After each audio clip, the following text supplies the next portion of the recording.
Welcome to the Charity Matters podcast. Mr. Rogers' mother said, always look for the helpers. I'm Heidi Johnson, nonprofit founder, lifelong helper, and your host. I've been interviewing the helpers for a decade with my blog, and I'm so excited to finally be sharing these inspiring conversations with our new podcast. Join me as we learn the challenges and stories of innovators, entrepreneurs, and modern-day heroes who set out to solve the problems of humanity. Today, our guest is Sister Judy Vaughn, the founder of Alexandria House. I'm so excited to share her amazing journey and our inspiring conversation. Thank you, Sister Judy, for joining us today. I'm so excited to meet you, and I'm so excited to learn more about Alexandria House and the beautiful work that you do there. I think that living in Los Angeles, we have 30,000 nonprofits, and we don't almost know what's even happening in our backyard. So it's really nice to know, to get to know you and your story, and then to learn a little bit more about the work you do there. So tell us, for those that are listening, what Alexandria House does. Alexandria House, really as part of our mission, has three things, Heidi. One is to be a long-term shelter for single women and women with children who are homeless. We do participate in what's called the continuum of care, so we do some emergency work. We also have permanent supportive housing as part of Alexandria House. We have an apartment building, but the main focus in the two houses are to serve families who are really searching for ways to break out of being without a house and into their own place. So that's one of the things that we do. We're a long-term transitional residence program. About, I'd say almost 85% of the women who come here are coming out of situations of domestic violence. We also have folks who have escaped trafficking. We work closely with CAST. And then it's every other reason why people are losing their housing these days. And with, of course, COVID-19, that's even escalated more.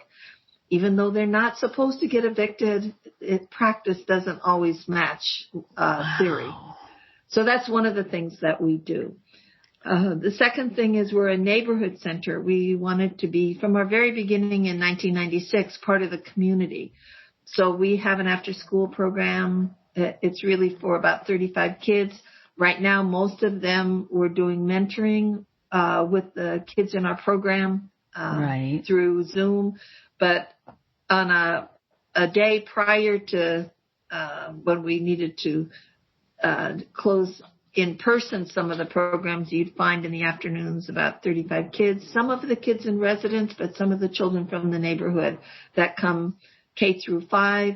We also have what used to be a really well-known thrift sale every second Saturday. People would line up in order to get in. We had to start giving numbers like Southwest Airlines. Wow. But it was also a community building time. Was not only to do the thrift sale, but we'd have resources available. We'd have meals so folks could just meet their neighbors. So that's the second thing. And the third thing is it comes out in awareness. We're really just the tip of the iceberg. We're the homeless capital of the United States. In no way do we think Alexandria House is going to shift that. But we are a base for doing systemic change work. So we have folks who have gone to Sacramento. We've had folks who testified in Washington, D.C. We participate in the Poor People's Campaign.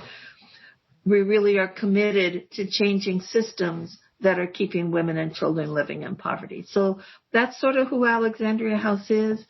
If I had to do it in an elevator, we're busy. And if I had to do it in an elevator, I'd say we're about really focusing on what is to make a difference, but also trying to be a demonstration of what many people now, especially after Representative Lewis used the term, as did Martin Luther King, to be a demonstration of the beloved community.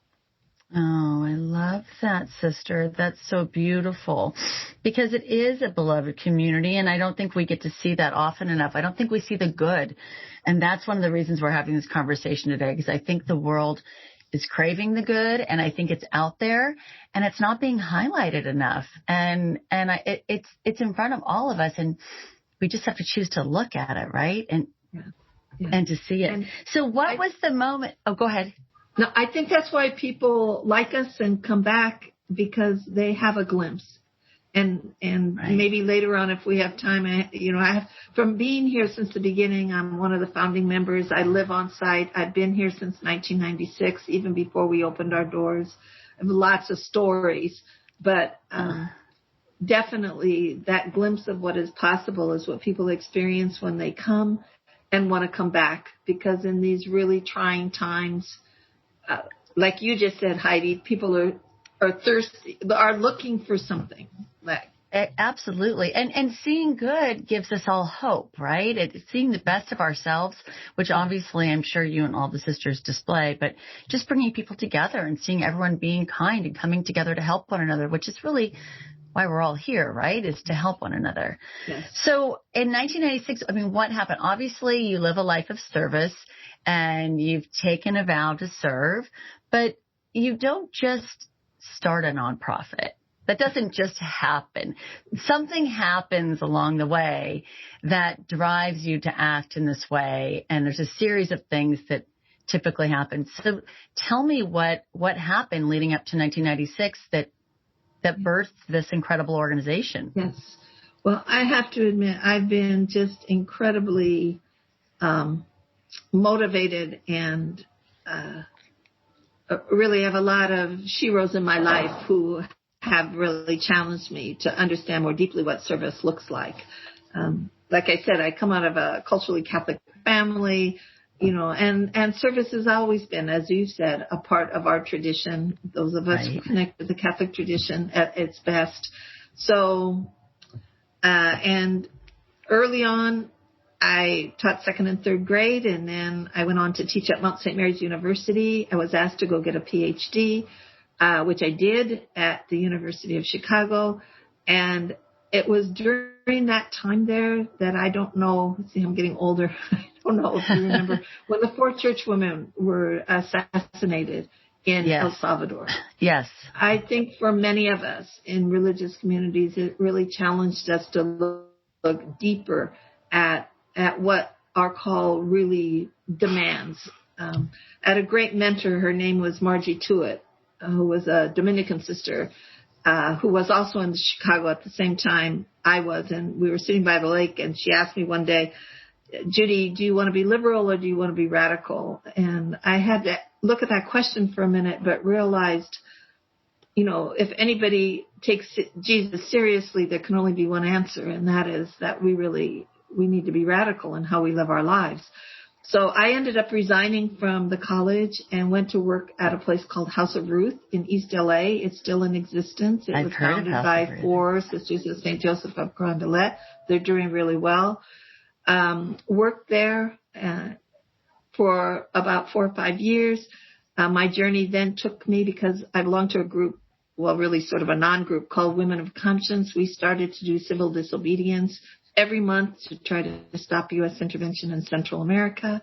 Ended up going to Nicaragua, worked in Chicago for a while. And then on a very hot day in Chicago, a good friend of mine said, do you know Immaculate Heart Community has a house that they want used for women and children? I'm a 3rd generation LA person. I love the city. I wanted to get back. My parents were getting older, and I said, I want to use the house.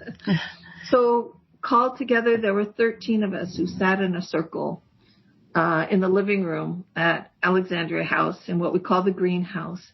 Most of us who were activists who realized that the work for systemic change is very slow, sometimes disheartening. But we also wanted to act out of a base of women who could share with us out of their experiences what kind of change needs to happen. And so that's how Alexandria House was sort of born. It came out of long-term work in terms of systemic change work. And my experience at House of Ruth was life-changing. And we wanted to do more and do it deeper. And here were 13 of us. Was out of the very beginning, racially, ethnically diverse, also with different life experiences, coming out of different economic backgrounds, that really created what we hoped would do those three things that I said were our mission at the beginning. So that was sort of a long story, but it will take a path to get there. Because I don't think people realize when you start a nonprofit, you're starting a business. And like, you're an entrepreneur, you know, you're an entrepreneur, you're a social justice warrior, and you're a whole lot of things, but you're an entrepreneur also. And so when you start an organization, any organization, whether you're starting a company or you're starting a nonprofit, an organization that serves humanity, you still have to have that core value, that core mission, that core idea of what it is that you're going to do and how you're going to do it. And there's a lot of things that have to happen to make that happen. It isn't just poof. It starts with an idea and an intention, but there's so much work that goes into this. And I think people don't realize the amount of work this is to care for people and to ask for money to fund that care. Yeah. I'm jumping ahead a little bit, but just so you know, one of our most recent programs that was sort of sparked by so many people who were losing their jobs that had been the first hired and were right. Some of whom were our past residents. We just started a new program that we're so excited about called Startup Sisterhood LA, where we're providing like a base, or kind of, somebody used the word incubator, but of businesses for women who have a dream, have a vision, have an intention, but may need some of those skills or some of those awarenesses or even some seed money. It's our brand new program, and we're so excited about it. We've had 2 women complete it. We have 7 doing it right now. What sometimes happens with folks who are homeless is there's just such a stereotype, and it becomes their identity. And in so many ways, we always say homelessness is not an identity. It's simply a situation that anyone could find themselves in. And the women I've had an opportunity and a gift to live with are so creative, so enterprising, so committed. So I'm really excited about this program. And it's exactly what you just said, Heidi. It takes a vision, but it also takes hard work, which I find folks in our circle are really willing to do the hard work. And then it takes connections, and it takes money, and it takes resources. Yeah. So thank all you for that plug for no, absolutely. Because I mean, we're all trying to do our best in everything that we do, but we end up, and especially coming out of homelessness, there's so many challenges. So what were some of the challenges that you faced early on, or what do you think some of the biggest challenges you have right now with Alexandria House? Yeah, I think, and it's,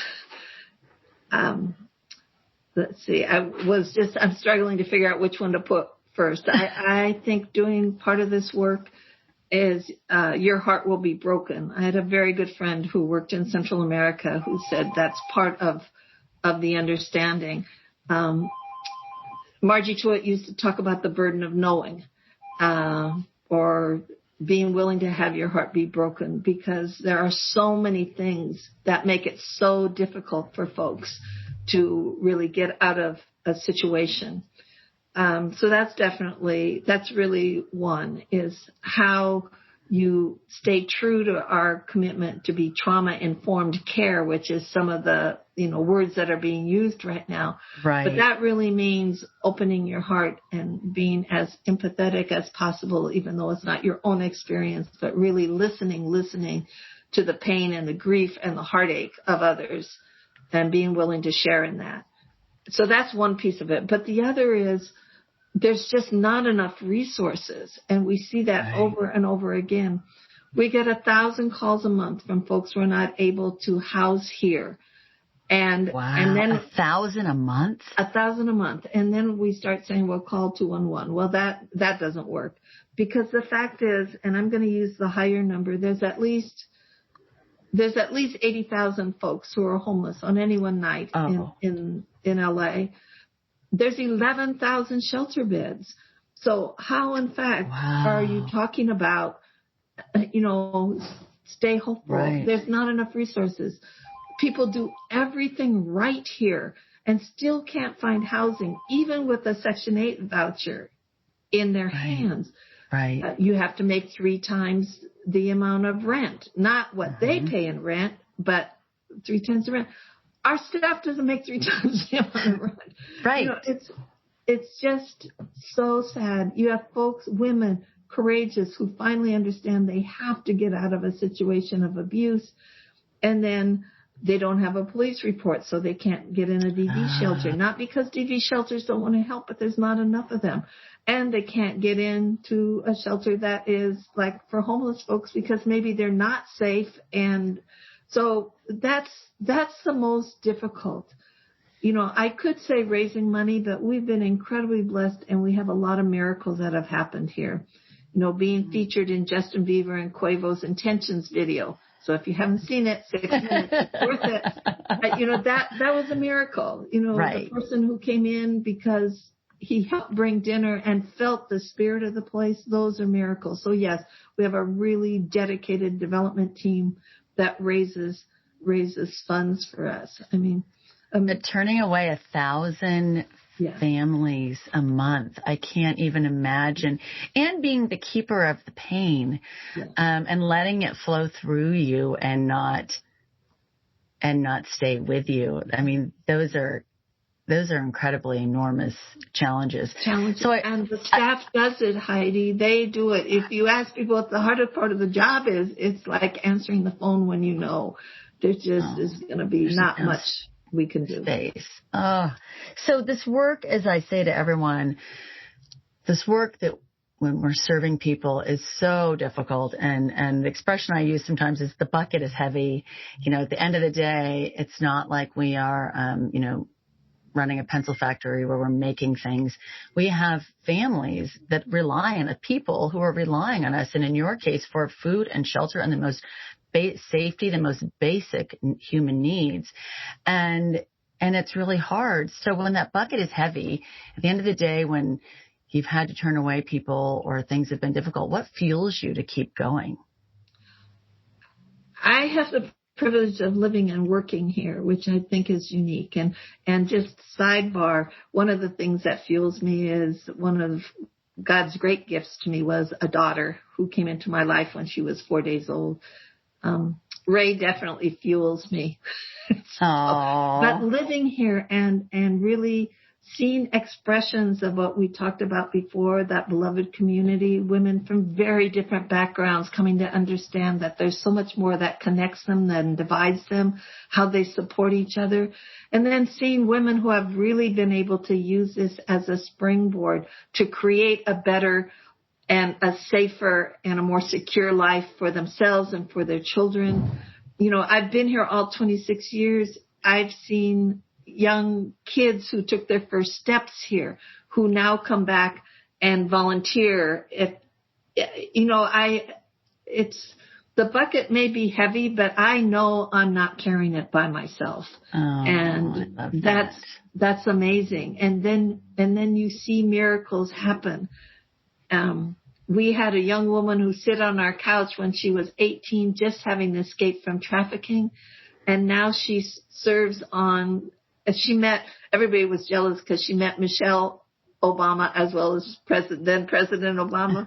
She serves on the National Task Force on how to raise awareness around human trafficking. And she talked at the Democratic National Convention, about 4 or 5 years ago, and this is just one. We have so many people who have been through the program, who understand it from the inside out, that are committed to making it better for other people, and that other folks may never have to go through what they've experienced. I mean, that fuels me every day. And it's not saying I don't get tired or I don't get cranky. People say, Judy, you really got to go to bed earlier. You're a little cranky today. But it's an amazing place. And I think that you having 26 years, I think those are those moments of grace. I don't think anyone I've ever interviewed says, oh, well, I made a difference or I did this. I've never heard that from someone who's part of founding a nonprofit. Never. But I do think it's those moments that we see grace and that we see that in some crazy way that we've had a hand in changing someone's life. And that somehow we were a tiny little cog in some bigger wheel, and to see someone, be on the national stage who's come through I mean, not that you have to be on the national stage. You just need to be independent and successful. You must have that happen all the time. And that is a gift. And that is a gift. Yeah. So impact is this word that everyone, it's a horrible and great word that I struggle with, because with nonprofits, people always want to know, they want to invest or donate to an organization that they know is making a difference. They want to know that their dollars are going to a great place. And so we have these measurables, which are great in some ways. But when you measure how you've changed a life, how you've saved a family, how you've given a woman safety, or you've given someone job training skills, or when you measure that impact, I mean, there's no proper measurement for that. But what would you say that your impact's been in Alexandria House in all these years? That's a really great way you framed it, Heidi, because it is immeasurable. When I just shared one story of one young woman, I could go down the list of how, and it comes back to us in words. You saved my life. I wouldn't be where I am without you all. And I have to say, I get a lot of credit being the founding person and being the 1.5 staff that started the place. But really, we have an incredible staff that are all committed to this mission. I think but I know funders especially like to see, well, give us some numbers. I think one of the outstanding ones given LA is, of the people that have moved through the program, 93% have remained in permanent housing.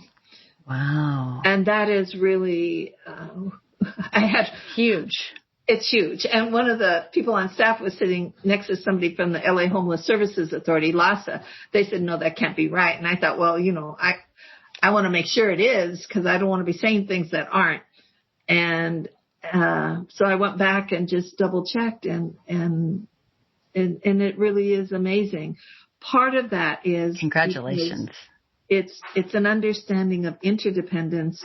I had a funder say one time, well, how do you make sure people don't become dependent on services? And I looked for a while and I said, well, we don't look at, dependent, because the reality is we're all interdependent with each other.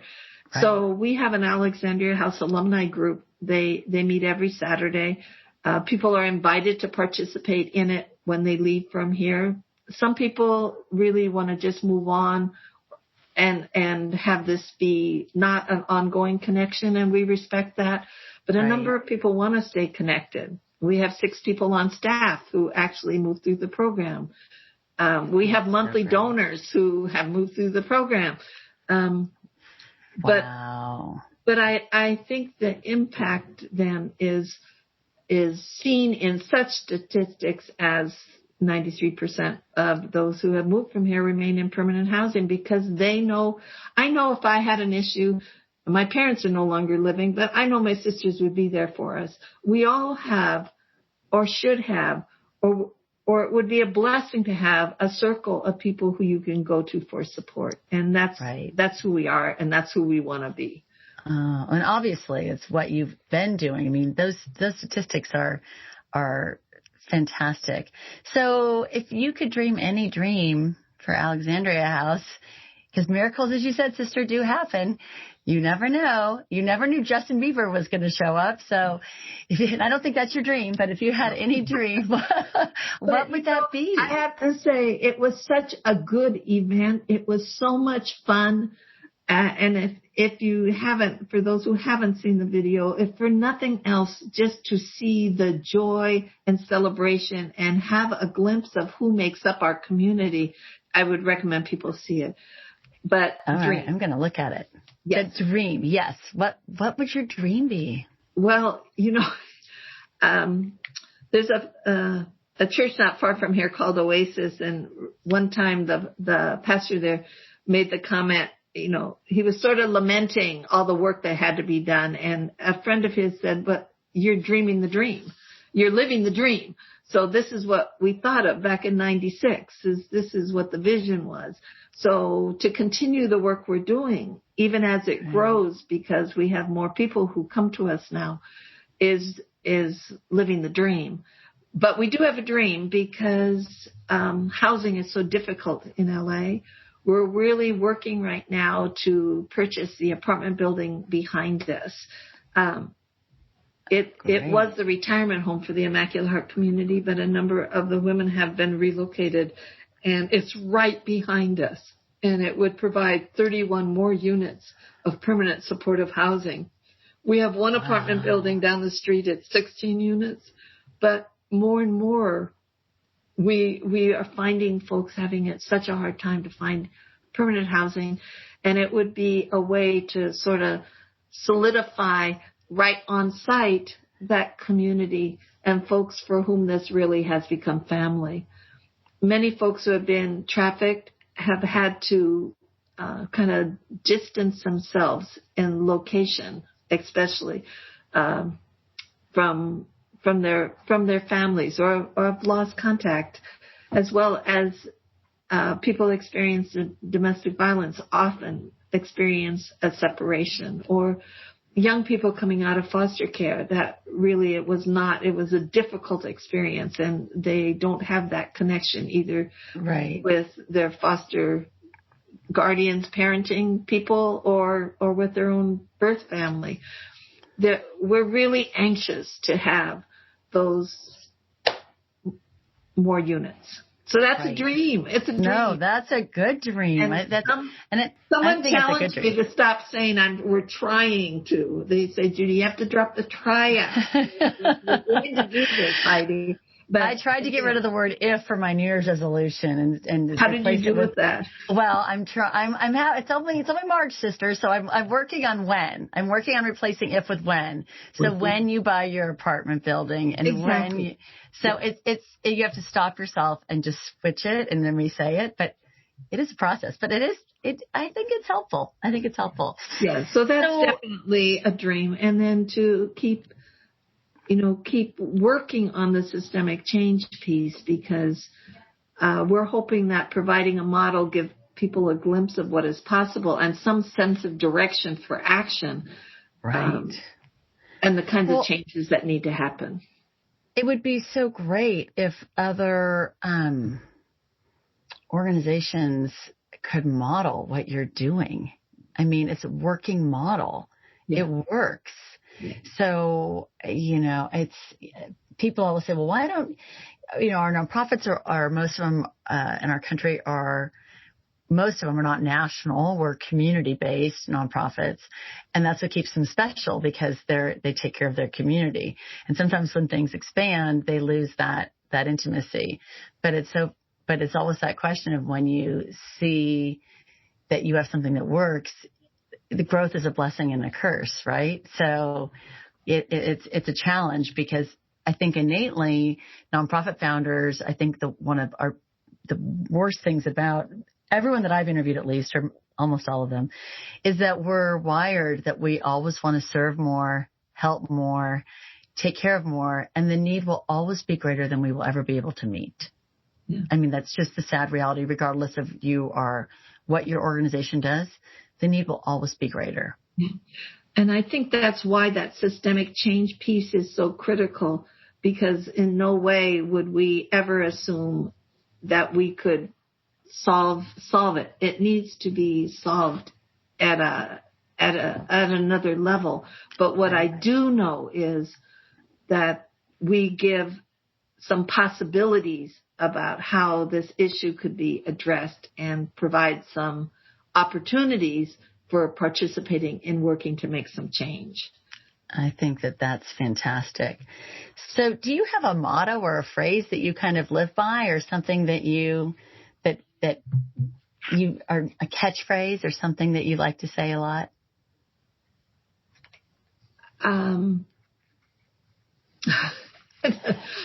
One that you can repeat. I have a couple coming out of, the Catholic faith tradition, but a really important one for me is that there's nothing that can separate us from the love of God, and it's in Romans. And I believe this so much. I have a tattoo. I'd love to say I have a tattoo on my shoulder.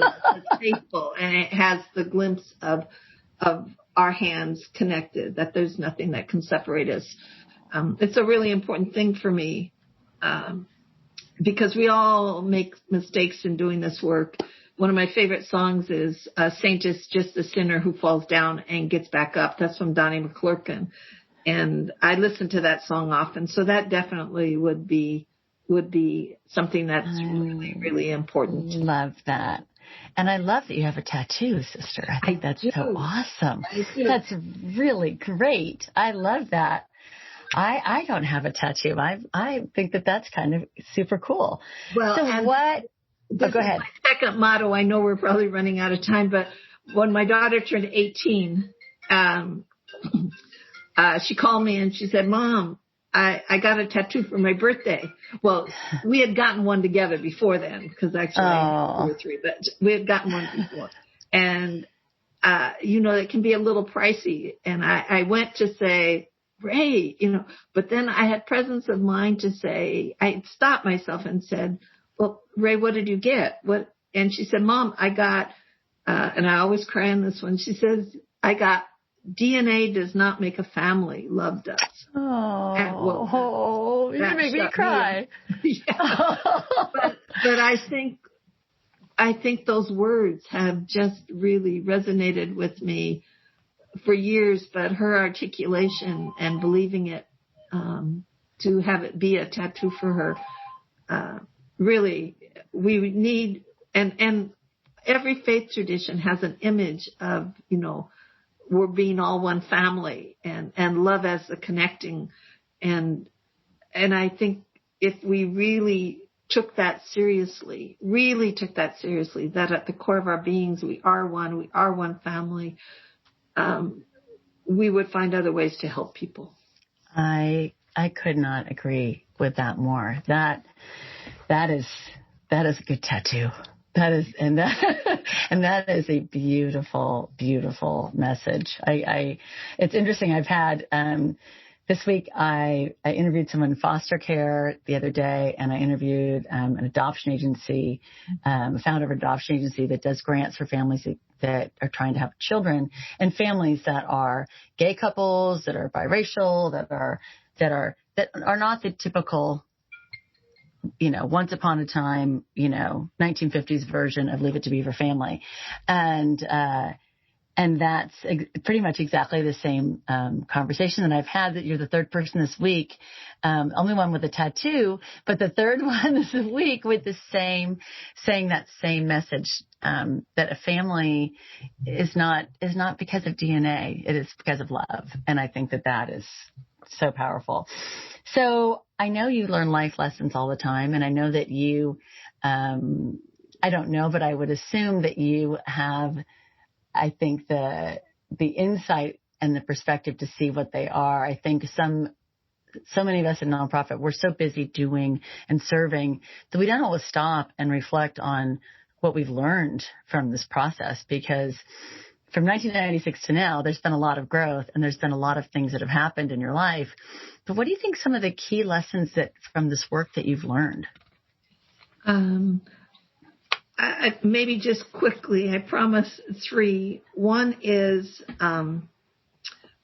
I think as part of our mission statement, we're consciously anti-racist. I think as someone who grew up in Hancock Park for many of my early years, having some economic stability, I think for me, being at Alexandria House has saved my life in understanding how the isms operate to really keep people down, set people against each other.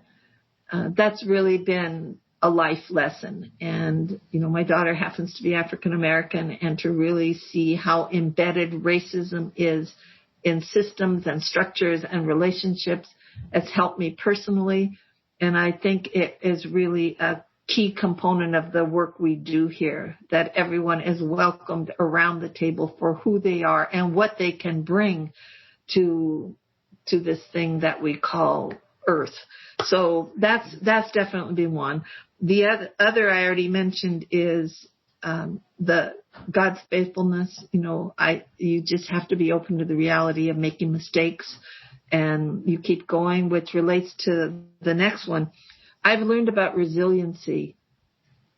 I think often, I'm pretty determined and I don't often give up, but when things seem overwhelming, I have seen examples throughout my life, not only here, but definitely here, of folks who don't give up and get up out of bed in the morning or do something else for their kids, do everything they can to ensure their kids feel safe and keep going. And I think that resiliency is really a challenge and a life lesson for me. I think and it's a skill that we all need. And I think it's a skill for a lot of people for the first time. I think COVID has presented a challenge. There's many people that haven't been faced with a challenge yet, or a loss, or their life. They've never seen this, but I think collectively as a planet, people are experiencing the need for resiliency now more than ever. And it's a skill we all need to strengthen, right? It's a muscle we have to all work on to keep going despite obstacles and to not give up. I know that with our, the organization that I run, it's a skill that we're working on with our students all the time. And it's defining the setback. What is it? And then how do you feel about it? What do you do with that emotion, whether it's anger, frustration, sadness, loneliness? What do you do with that emotion? And then how do you make a plan for the comeback? Because the comeback's always stronger than the setback. And as we're teaching children this, I'm like, wow, I need to be taking notes. This is good stuff for every human to listen to, right? We all need resiliency. So how do you think you've changed? Who do you think you were in 1996 and who do you think you are today? Do you think you're the same person? Or do you think you've shifted from all of this? I definitely think I'm the same person. I definitely think that with some of the same flaws and some of the same struggles, but I just feel so much more enriched as a person and challenged as a person. As a member of a religious community, we talk about living a life of simplicity, and I don't even think I understood what that means until living here at Alexandria House. Also, I've learned about what it means to be generous. I mean, some people, I get some credit for living and working here, but I have to say this, I say it often, this place saved my life in some ways, because it enabled me to see who we're really called to be and what we need to do. And the other thing, because sometimes when folks find out I'm a Catholic nun and I also parent I have a daughter, I say Ray saved my life because I could be a little bit of a workaholic. And, and in fact, I was probably the oldest person at Chuck E. Cheese. And loved it. She keeps you young. She keeps me young and keeps me focused. And but so do the women that I live with here. So does the staff. I'm just incredibly, really, really blessed. And well, I think that's a beautiful life. And I think that's definitely an example and a message for all of us. I think being called what it means to be, generous and to see who we are and what we're called to do and how we're called to help each other in whatever way that is, being a mother, serving one another. I mean, all of those are gifts. And I think even to appreciate them as what they are, as the gifts that they are. You can't have joy without gratitude. And I think that you're a perfect example of that. So thank you for that. Tell me and tell all of us how we can support Alexandria House. Where can we find you? Where can we donate? How do we volunteer? How do we help you? All of those good things. Well, thank you. And thank you for kind of framing what I had said into something that sounded really beautiful. Thank you. You're welcome, but you said it. So anyway, we have a website, And I liked what you said because there's a million ways to be involved, which I think is one of the good things about us. Some people have a lot of time. We have something for you. If you have a little bit of time, we have something for you. Really, we really just appreciate helping us grow our community. But you can find us through www.alexandriahouse.org. We used to do tea and tours with the house. We're not able to do that right now, but we'd be happy if you make contact with us and see what your interests are. Right now we have a walkathon going to the end of the month. If you'd like to create a team or contribute to the team, I think the staff team is beating the board. So if you want to do that, I don't want to make this timely because it'll probably be over with by the time the podcast shows. But we have a number of events that happen. We have volunteer opportunities. We appreciate in-kind donations that help us help those who live here kind of save money. So we usually have toiletry drives. That's helpful when people are moving, and we actually have 2 families that are getting ready to move. We have a Hope Box. So really, we had a Girl Scout troop just donated 100 boxes of cookies. We do some food distribution in the community and then partner with other organizations. So really what we'd love to hear from people is what their interests are and what we can do to connect. We also just hope people remember the dream that we mentioned. We really are going to purchase the apartment building behind us. We're probably going to start a capital campaign fairly soon, so we have the funds to do that. So there's lots of ways to be involved. You have our website, www.alexandriahouse.org. We also are on Instagram, Facebook, so you can find out what we're doing that might strike you. And, you know, you never know where it might lead. Michelle Richards, who's our development director, said she actually came when her son was very young, and she came in offering to water plants and answer the phone for a day, and now she's our development director. So she always says it's a slippery slope.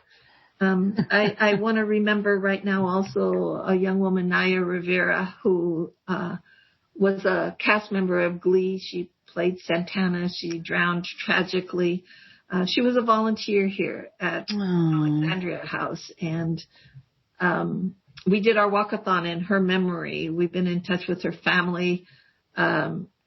So we have volunteers from all walks of life. I love that.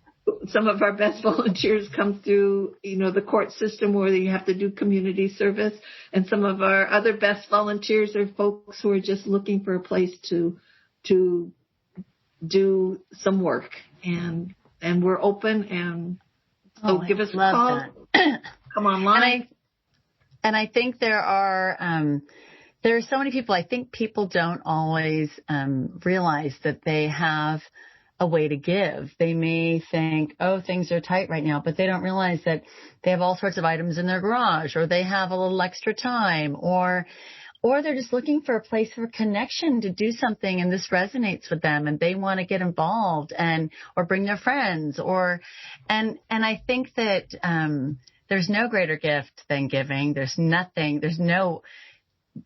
To me, it's the most dangerous drug ever because it's addictive. Once you start, you can't stop, because there's no better feeling than knowing that somehow you've done something to make someone else's life better.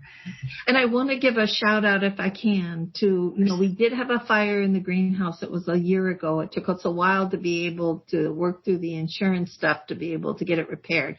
So it's in the process, and we're going to reopen and get on our mailing list or get on our email list so we can let you know when the reopening will happen. But our main kitchen was burnt, and we weren't able to use it. And so we had groups that would come in as a family or as a group to cook dinner and then sit down and have the meal. We're anxious to restart that. We can't do that yet. But we've had what we called our Top Chef programs. People have brought dinner in not only for the families that are living here now as well as for some folks in the community every night for an entire year.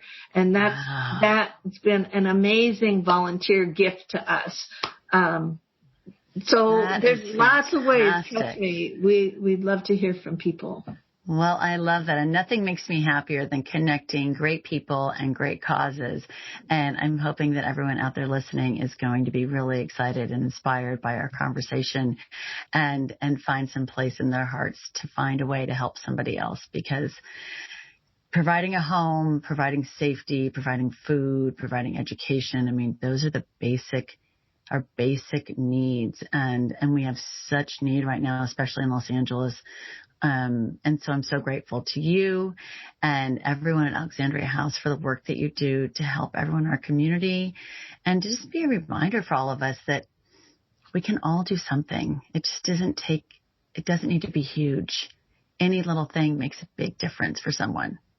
Absolutely. And thank you for the work you do, Heidi, and for these podcasts. And I just wish you the very best. And it was great to have the conversation. Thank you. The pleasure was all mine, Sister Judy. You've given me lots to think about and maybe pray about and noodle about a tattoo.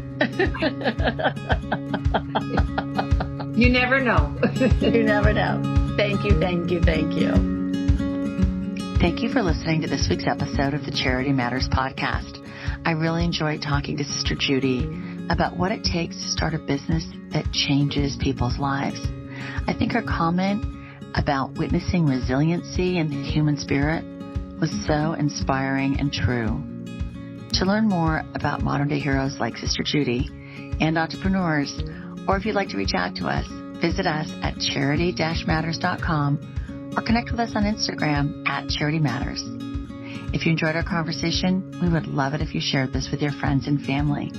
Remember that together we can make a difference, one small act of kindness at a time. See you next week.